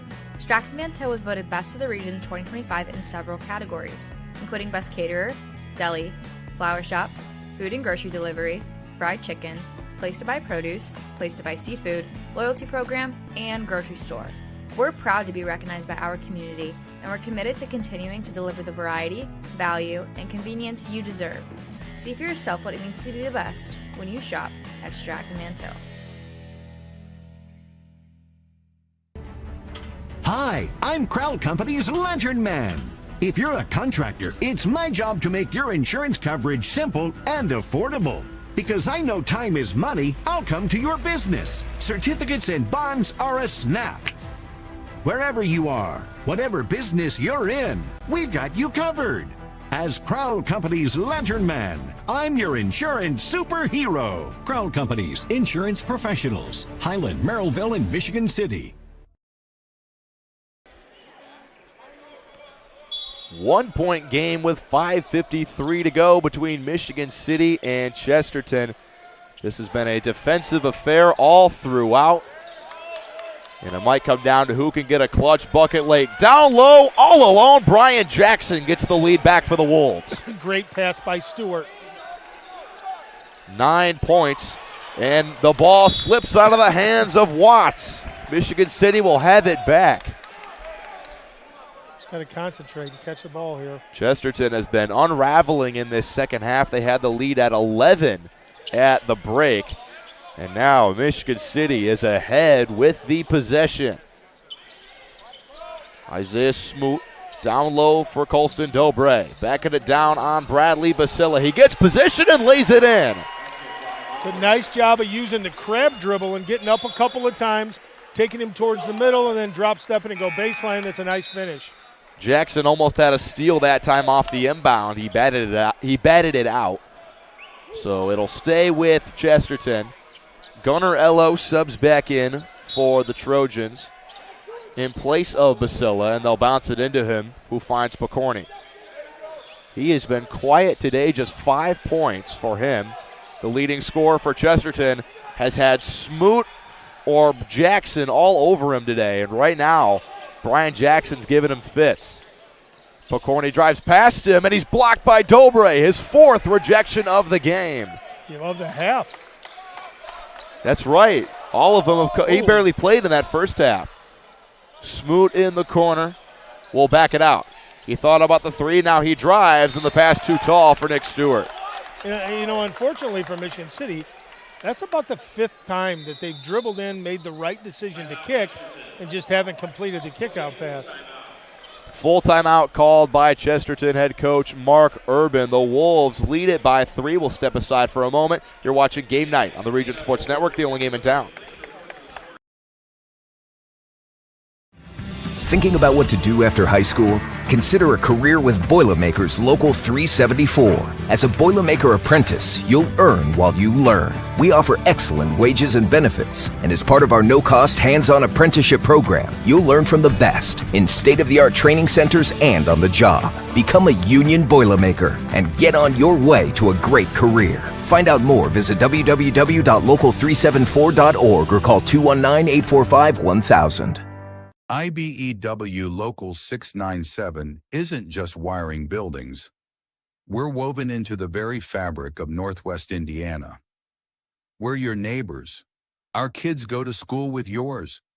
We stand in the same bleachers cheering for the same high school teams. When you hire a union electrician, you're not just getting the highest quality work. You're supporting our community. IBEW Local 697, proudly powering our own. The number 14th ranked team in the Indiana State coaches poll, the Chesterton Trojans, are on upset alert right now. The Michigan City Wolves have the lead 45-42 with under 5 to go. And Michigan City's been that team all year that's been in games and hasn't been able to find a way to get over the hump. And deep three, Ray, left it short. Smoot up high for the board. Michigan City has been in a lot of games. They played Crown Point close. They played Portage close. Nice crossover from Smoot, who finds Upshaw. But if they've been close for some really big wins. Yeah, and if they could pull this one off, this would be a huge one. Winning in this gym hasn't been easy for about the last 10 years. Upshaw back out for Nick Stewart. Michigan City in no rush right now. Isaiah Smoot will back it out near midcourt. Smoot missed him. He had him on the roll. There you go, big little pick and roll again. Smoot is fouled by Logan Picorni. That's the third for the Chesterton leading scorer, who's been held quiet today with just 5 points. Give credit to Smoot and Brian Jackson for that. They've held Logan Picorni radio silent today. 3:55 to go. And it's Dobre, the big fellow, with it. Spin move again. Basilla with some nice position helps Watts take it away. Yeah, kind of hip checked him out of bounds. Ransom double teamed in the backcourt, but Watts will have it into the front court, and he's fouled by Smoot. And Michigan City just contests every pass, every dribble. Their defensive effort has been awesome tonight. The coach has got to be happy when he watches this film. So they did not call the foul on Smoot. They called it on Nick Stewart, which is a big break for Michigan City. That's just Stewart's second. It would have been Smoot's fourth. Instead, he still has his 3. Watts at the line. Hits on the first. This game, Wally, it could come down to just clutch free throw shooting. Who can make the foul shots when it matters? Yep, and neither team shot really well in the first half, but second half things are. It's a lot different shooting free throws in the fourth quarter than it is at practice. Watts a perfect 4 for 4 in this fourth quarter from the stripe. Smoot finds Larry Upshaw Jr., the true freshman. Out for Brian Jackson. Chad Steppen will bracket out. Crossover, corner, Smoot. Thought about the 3. Now back up top for Jackson. And it's a good defensive possession for Chesterton. They're doing a nice job helping and recovering. Turn down the ball screen. Stewart drives and kicks. Smoot, pull-up jumper off the glass, no good. Battle for the rebound. Upshaw had it, and he's fouled by Basilla. Smallest guy on the floor. And Stewart stands at just 5'9". The rebound is not about height. Rebound's about effort and angles. Want to. Upshaw's 5'11". Those two play bigger than their size, and they're quick. Yeah, I feel like that's a generous 5'11". Wait, next to Colston Dobre, everyone looks small. Yes. I mean, he's making Basilla look small, and that guy's 6'7". And the officials comes up to about his chest. Dobre gets it in the post. All right, crab dribble. Work the middle and spin baseline. Michigan City content to play this one slow. Smoot has to pass it off. Instead, he'll dribble and kick it for Upshaw, who rotates it back for Jackson. Chesterton applying a lot of ball pressure, but Corney picks up another foul. And sometimes defensively, you just need to stay in a stance, move your feet, and let the possession go. There's still 2 minutes and 40 seconds left. We don't necessarily need to go for a reach-in here if you're Chesterton. That is the 5th team foul of the quarter for the Trojans, so Brian Jackson will head to the line for 2. And so for the rest of the game now, every foul somebody's going to shoot, because both teams are in the bonus. Jackson makes his first. The best foul shooter for Michigan City at 76%. He hits on the second. 2 clutch free throws for the Wolves. Dobre back in the game defensively, guarding Basila in the post. It's Ransom up top, guarded by Jackson. Down low, Basila kicks it for Ransom. Crosses over into the lane. Basila, 3 for the tie. Got it! Big shot. Bradley Basila ties the game at 47. Mark Urban is fired up on the bench for Chesterton. Coach Urban's in his defensive stance out here on the floor. Stewart drives and kicks it for Smoot. 2 minutes to go. Dobre. Right of center, he's looking for a pass. He hands off to Smoot. Both these teams in no hurry. Dobre looking for Stewart. Now Dobre will drive and find a pass underneath. With the layup, Brian Jackson gets the lead back for the Wolves. Good recognition by Dobre.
Now, the good thing about hitting the three is if you're Chesterton, you can commit if you start to get beat, you can commit a foul.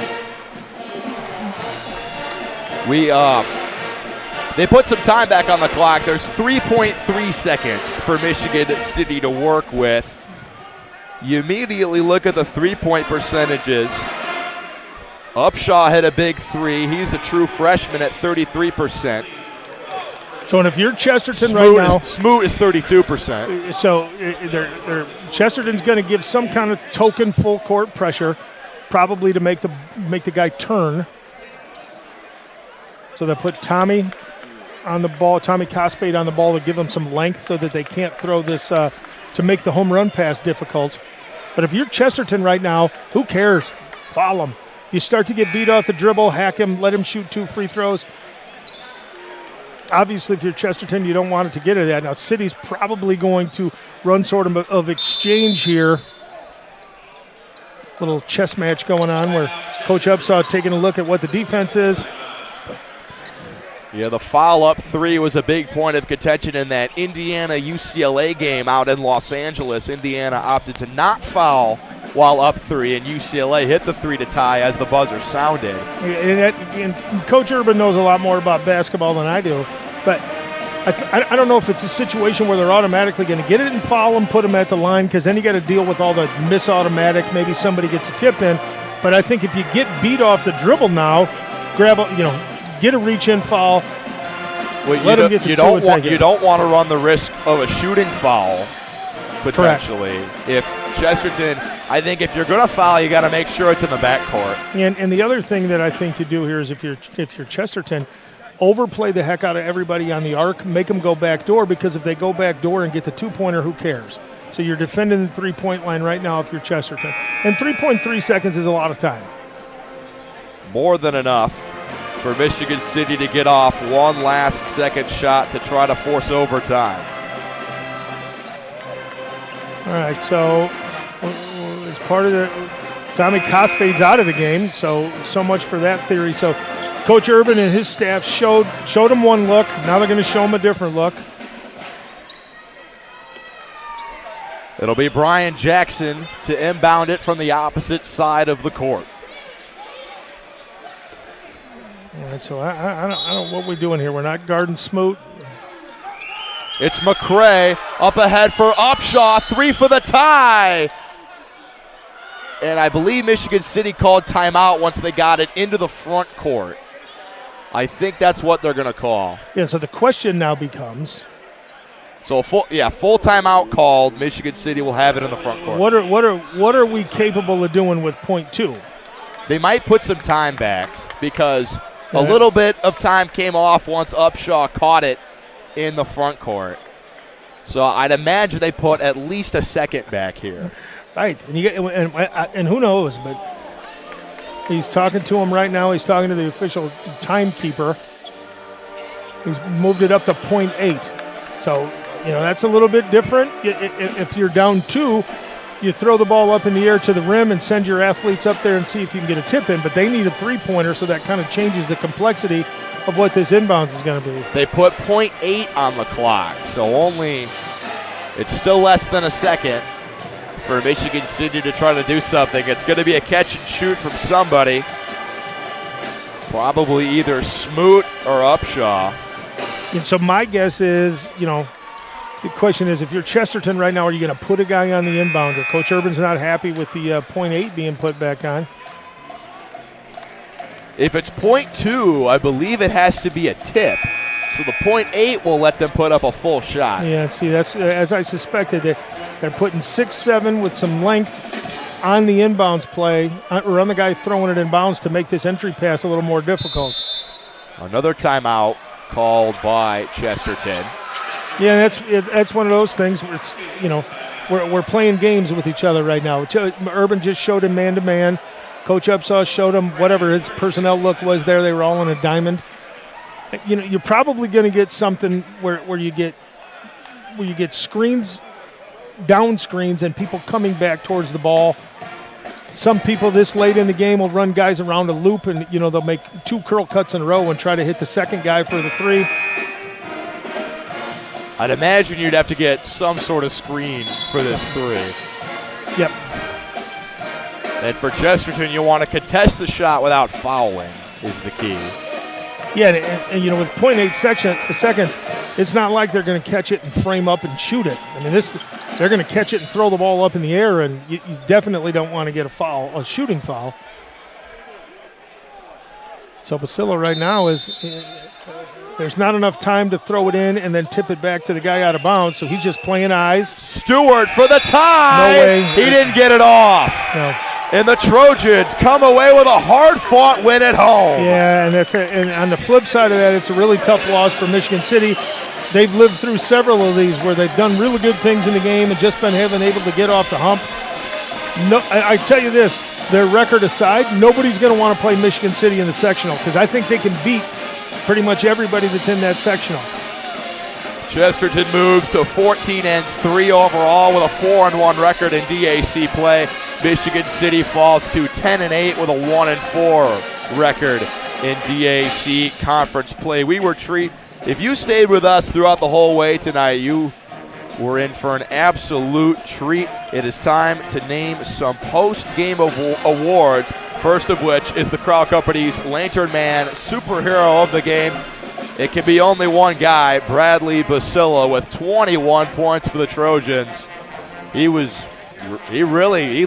him out of the hole in the fourth. Yeah, and he was really, really good in the first half. And his three-point shooting tonight, he's biggest guy on the floor most of the time for Chesterton. You wouldn't think the three-point issue was going to be a thing, but he hit 4 really big ones today. None bigger than that one to put him in the lead right there at the tail end of the game. Crowell Company's office is open from 9 to 7 Monday through Friday and Saturdays till 2 in Highland, Maryville, and Michigan City. The Boilermakers Local 374 blue-collar player of the game. I'm inclined to give it to Smoot of Michigan City because these Chesterton guards got almost nothing going in this game, mostly because of his defense. Yeah, and Dobre did a lot of nice things, but he sat half the game. Smoot played every minute of that game, and he was great. He's a really good defensive player. He's a good floor general for them. He's invaluable for this Michigan City team. Earn while you learn with the Boilermakers Local 374 apprenticeship program. And last but certainly not least, the Proud Union home play of the game presented by Ironworkers Local 395.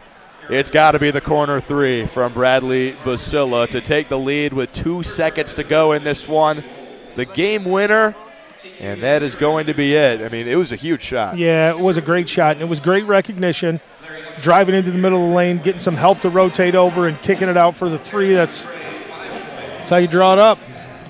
To find out how you could become a union ironworker, visit ironworkers395.com. We would like to thank everyone who helped make this broadcast possible. Our executive producer, Chris Ramirez, our operations manager, Rich Castillo, our coordinating producer, Zach Miller, our sports director, Mike Dewan, for myself and Wally McCormick, the two broadcasters. Our great producer, Clint Klaus, working through some technical issues, but he got you the video of that game-winning three. Nice job by you. Joe Henrich on the camera. A special thank you to both coaches, Larry Upshaw of Michigan City and Mark Urban of Chesterton. To both athletic directors, Ben Bachman of Michigan City and Jeff Hamstra of Chesterton. And for all of you who watch this instant classic on YouTube, Facebook, regionsports.com, or the IHSAA Champions Network, thank you. Have a great rest of your Thursday, and make sure you tune in for Region Sports coverage of Indiana girls sectionals tomorrow.